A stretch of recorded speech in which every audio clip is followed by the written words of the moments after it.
आपण पाहतात माणदेशी न्यूज, मान तालुक्याचा बुलंद आवाज।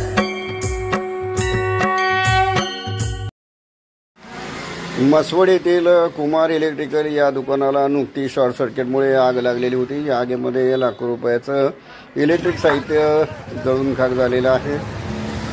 दुकान बंद असताना अचानक धूर निघायला लागल्यामुळे शेजारच्या लोकांनी याबाबत शटर उघडून आतली आग विझवली आणि यामुळे पुढचा अनर्थ टळलेला आहे। मात्र या आगीमध्ये लाखो रुपयाचं नुकसान झालं असून शॉर्ट सर्किटमुळे झालेल्या या आगीमुळे या दुकानाचं मोठ्या प्रमाणात नुकसान झालं असून इलेक्ट्रिक साहित्य मोठ्या प्रमाणात जळून खाक झालेलं आहे।